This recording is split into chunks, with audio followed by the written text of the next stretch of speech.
कधीच नाही चुकणार तुमचे फेवरेट टीव्ही शोज झी5 सोबत, तेही एकदम फ्री. अरे नंदी, हे एवढं सामान प्रिया त्यांच्या रूम मध्ये ठेव.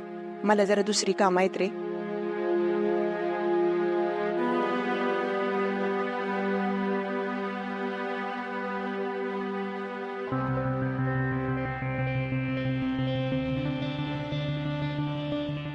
प्रीतम सर,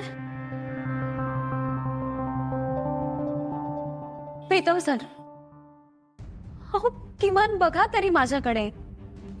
आपल्या प्रेमाची ताकद संपली आहे का की तुम्ही नजर देऊन बघूही शकत नाही आहात माझ्याकडे? मला नाही माहित प्रिया मॅडम, असं माहित नाही. हा, पण आता माझ्यात तेवढी हिंमत उरली नाही की मी तुमच्या नजरेला नजर देईन. प्रेम करताना खूप हिंमत दाखवली नाही, निभावता नाही आलाय मला काहीच. असं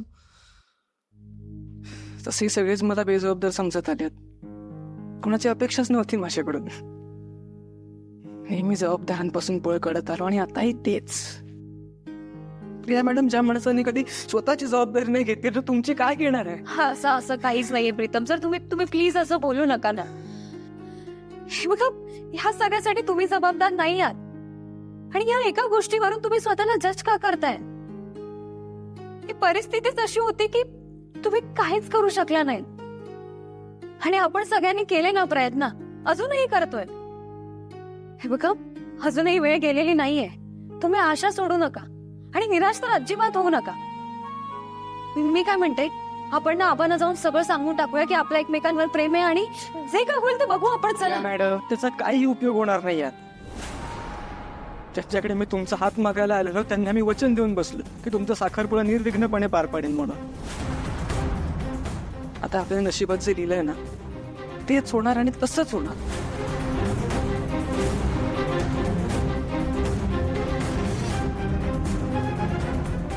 तुमच्या साखरपुड्याची साडी आणली.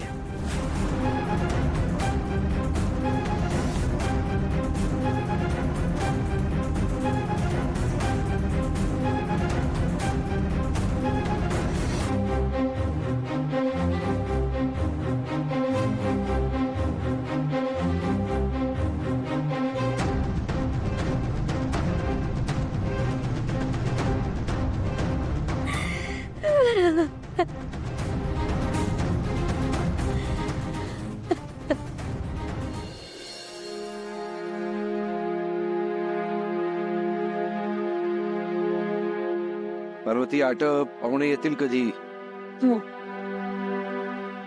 आणि पान सुपारी आणली का?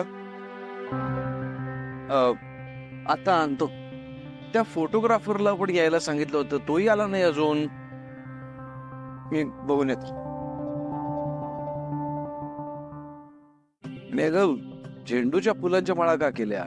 गुलाबाच्या फुलांच्या करायच्या ना? ते